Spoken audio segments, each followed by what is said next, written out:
আসসালামু আলাইকুম সুপ্রিয় দর্শক, আশা করি সবাই ভালো আছেন। আমি আজকে আপনাদের সাথে আলোচনা করব যে গাভী গরুতে লাভ বেশি নাকি ষাঁড় গরুতে লাভ বেশি। আসলে গাভী গরুতে লাভ আছে, আবার ষাঁড় গরুতে লাভ আছে, কিন্তু এখানে একটা ব্যাপার আছে। আপনি যদি নতুন উদ্যোক্তা হয়ে থাকেন, আপনি যদি নতুন খামার করতে চাচ্ছেন বা নতুনভাবে খামার শুরু করতে চাচ্ছেন, তাহলে আমি মনে করি আপনাদের জন্য গাভী পালনের সবথেকে বেস্ট, অথবা দামুর পালনের সবথেকে বেস্ট। কারণ আপনি প্রথমে স্টেপে যখন আপনি ষাঁড় গরুতে যাবেন, মোটা তাজাকরণে যাবে, তখন আপনাকে একটা বিগ অ্যামাউন্ট দিয়ে একটা গরু কেনা লাগবে। প্লাস ওই গরুটাকে আপনাকে খাওয়াইতে হবে, প্রতি মাসে একটা ইনভেস্ট করতে হবে ওই গরুটাকে। তারপরে আপনি ওখান থেকে একটা বেনিফিট পাবেন। আবার লং টাইম প্রসেস আর কি এটা। আপনি যদি একটা গরু কিনেন, মনে করেন যে 1 বছর বয়স ওই গরুটা কিনেন, ওই গরুটা ফ্যাটেনিং করবেন, মোটা তাজা করবেন, বিক্রি করবেন, কমসে কম 1 বছর আপনার সময় লাগবেই। কিন্তু এই 1 বছর আপনাকে আপনার ঘর থেকে ইনভেস্ট করে খাওয়াতে হবে, এটা একটা ব্যাপার। আর গরুটা আপনি কিনতেছেন, মনে করেন যে 80,000 টাকার নিচে কিন্তু আপনি একটা গরু কিনতে পারবেন না। 80,000 টাকা দিয়ে যদি একটা গরু কেনেন, সেখানে যদি ইনভেস্ট করেন, মোটামুটি গরুটা কমসে কম 30-40 হাজার টাকার নিচে তো খাবে না। তাহলে কত হলো? 1,20,000। গরু যদি আপনি সর্বোচ্চ বিক্রি করতে পারেন, আমি মনে করি 1.5 লাখের নিচে বিক্রি করবেন না। 1.5 লাখ যদি বিক্রি করেন, বা 1,60,70 যা বিক্রি করেন, তাহলে দেখেন 1 বছর পালার পরে একটা গরু থেকে বেনিফিট মাত্র 40,000 টাকা পাবেন। আর আপনি যদি গাভী গরু পালেন বা কেউ যদি বকনা পালেন, তাহলে দেখেন সেখানে লাভটা কেমন। আপনি যদি একটা অল্প টাকা দিয়ে একটা কোরস গাভী কিনেন, দেখেন যে গাভীটা 6-7 লিটার দুধ হয়, এরকম গাভী। আমি বলতেছি না প্রথমে আপনি হুট করে একটা বড় গাভী কিনে নিয়ে আসেন, সেখান থেকে আপনি খামার শুরু করেন, আমি এটা বলতেছি না। আমি মনে করি আপনি যদি একটা দেশি গাভী দিয়েও শুরু করেন, তাও ভালো। কারণ একটা দেশি গাভীতে যদি ভালো মানের শাহিওয়াল বাচ্চার সাথে থাকে, সেই গাভীটা যদি আপনি 80-90 হাজার টাকা দিয়ে কিনেন, দেখা গেছে কিছুদিন পর বাছুরটা বিক্রি করবেন আপনি 80,000 টাকা। কারণ শাহিওয়াল বাচ্চার দাম অনেক প্রচুর, মানে বাজারে শাহিওয়াল বাচ্চার একটা ডিমান্ড আছে, মানে ওই গরুটা সবারই পছন্দ। যদি কেউ গরু কিনতে যায়, দেখবেন শাহিওয়াল বাচ্চাকে সব থেকে বেশি পছন্দ করে। আর এই বাচ্চাগুলো সবসময় আকর্ষণীয় হয়ে থাকে। এই জন্য আপনি যারা নতুন উদ্যোক্তা আছেন, আপনারা এইভাবে খামার শুরু করতে পারেন। হুট করে আপনি যদি মনে করেন আমি একবারে বড় হব, তাহলে আপনি জীবনে কিছু করতে পারবেন না। আপনি মনে করেন যে পড়ে যাবেন। এই জন্যে পরিকল্পনা অনুযায়ী চলবেন, ইনশাআল্লাহ ভালো কিছু হবে। আমি এটাই বোঝানোর চেষ্টা করবো আজকের ভিডিওতে।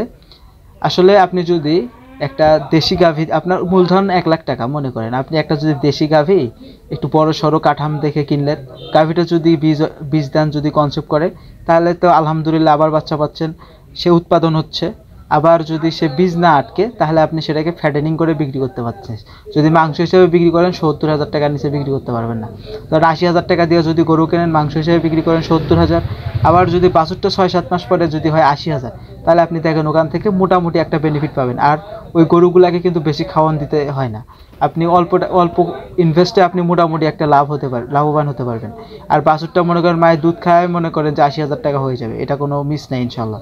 এইভাবে আপনি খামার শুরু করতে পারেন। আরেকটা, আপনি যদি বিদেশি গরু পালার আপনার খুব ইচ্ছা হয়, তাহলে আপনি বকনা দিয়ে খামার শুরু করতে পারেন। একটা যদি বকনা কিনেন, মনে করেন যে 10 মাস বয়স, 8 মাস বয়স, এর মধ্যে কিনতে হবে। বেশি বড় বকনা কেনা যাবে না, কারণ বেশি বড় বকনাগুলোর মধ্যে ঝামেলা আছে। অনেক সময় দেখা গেছে বীজ 2-4 বার দিচ্ছে, কনসেপ্ট করে নাই, এই বকনাগুলো কিন্তু মানুষ বিক্রি করে। এগুলো কিনে আপনি প্রতারিত হবেন, বীজ দিবে, কনসেপ্ট করবে না, একটা ঝামেলা পড়ে যাবেন। এই জন্যে আপনি যদি বকনা দিয়ে শুরু করেন, বকনার বয়স 8 মাস হতে হবে, 8 থেকে 10 মাস এরকম একটু মিডিয়াম সাইজের বকনা কিনবেন। সেটাকে যদি লালন পালন করেন, মনে করেন যে 14 মাসের মধ্যে হিট আসে অনেক বকনা, যদি গ্যাপ না থাকে 14 মাস, 16 মাস, 18 মাস, সর্বোচ্চ 20 মাস এর মধ্যে হিট আসবে ইনশাল্লাহ। কিছু ট্রিটমেন্ট করতে হবে, আপনি কন্টিনিউ ট্রিটমেন্ট করলে দ্রুত হিটে আসবে। আর ওই বকনাটা যদি একবার গাভীতে পরিণত হয়, তাহলে কিন্তু আপনার মনে করেন যে আর পিছে ফিরে তাকা লাগবে না। ওই একটা বকনা দিয়ে আপনি আপনার খাবার পরিচালনা করতে পারবেন।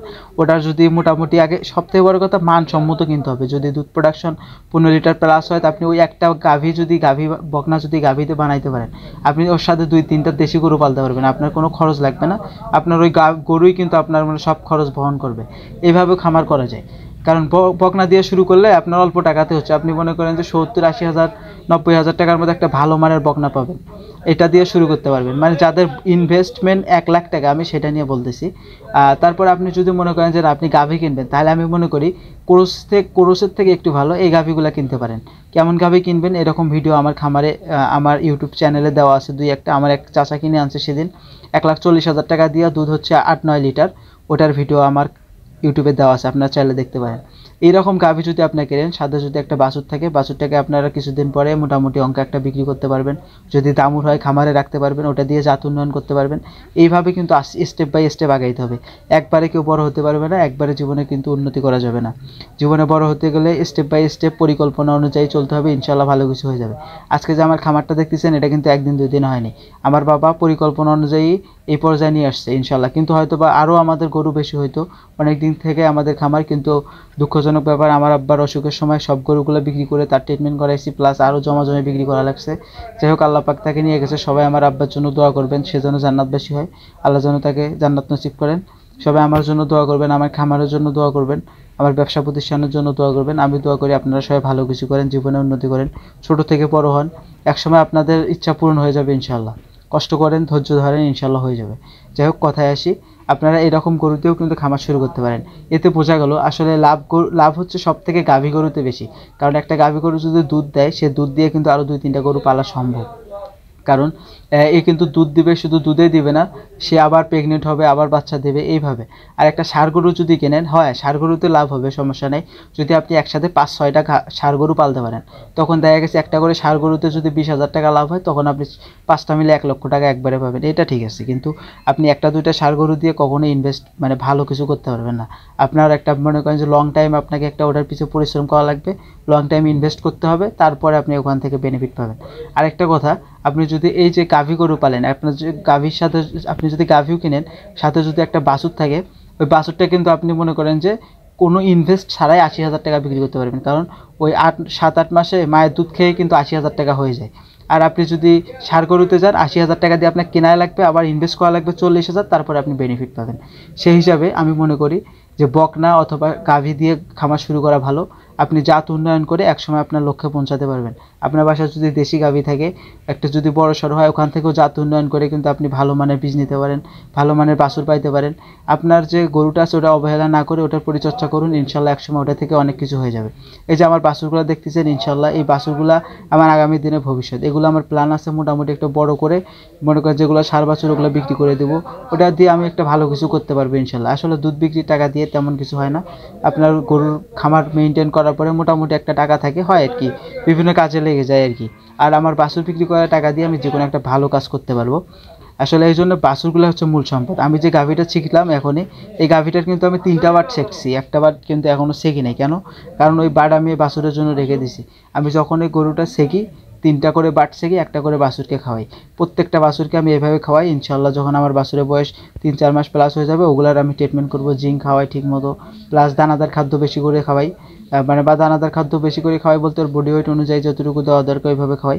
আসলে পরিচর্যা করতে হবে ঠিকঠাক মতো, বাড়ন্ত বাছুরের পরিচর্যা করতে হবে এবং দুধের গাভীকে পরিচর্যা করতে হবে। এগুলাকে একটু এক্সট্রা নজর রাখতে হবে, ইনশাল্লাহ দেখবেন ভালো কিছু হয়ে যাবে। যাই হোক, এই ভিডিওর মাধ্যমে আমি এটাই বোঝাতে চাইছি আপনাদের, আসলে আপনারা যারা নতুন উদ্যোক্তা আছেন, যারা খামার করতে চাচ্ছেন, আমি মনে করি এইভাবে খাবার শুরু করেন, একসময় আপনাদের লক্ষ্যে আপনারা পৌঁছাতে পারবেন। হুটহাট করে কোনো মানুষের কথা শুনে, এই যে মানুষ বিভিন্ন জনে বিভিন্ন কথা বলবে, আপনার দালালের পাকে পড়ে আপনি একটা বিশাল গাভী কিনবেন 3 লাখ টাকা দিয়ে, ওটা দিয়ে একটা ধরা খাবেন, জীবনে আপনার মনে করেন যে সব উপার্জন একদম ধ্বংস হয়ে যাবে। অতএব আপনি অল্প টাকা দিয়ে শুরু করেন, 1-2টা দিয়ে শুরু করেন, গাভী অথবা মানে মিডিয়াম ক্লাস গাভী অথবা দামুর বকনা, এভাবে দিয়ে শুরু করেন, একসময় আপনার লক্ষ্যে আপনি পৌঁছাতে পারবেন। অথবা দেশি গাভী সহ সাথে শাহিওয়াল বাচ্চা, এরকম গাভী দিয়েও কিন্তু শুরু করা যায়। এতে একসময় মানে ভালো কিছু আশা করা যায়, এগুলোতে বেনিফিট খুব দ্রুত আসে। যাই হোক, এই ছিল আমার আজকের মূল ভিডিও। যদি আমার ভিডিও ভালো লাগে, অবশ্যই আমার চ্যানেলটা সাবস্ক্রাইব করবেন, লাইক করবেন, কমেন্ট করবেন, আমার পাশে থাকবেন ইনশাআল্লাহ। যাই হোক, সবাই ভালো থাকবেন। সবাইকে আসসালামু আলাইকুম ওয়া রাহমাতুল্লাহি ওয়া বারাকাতুহু।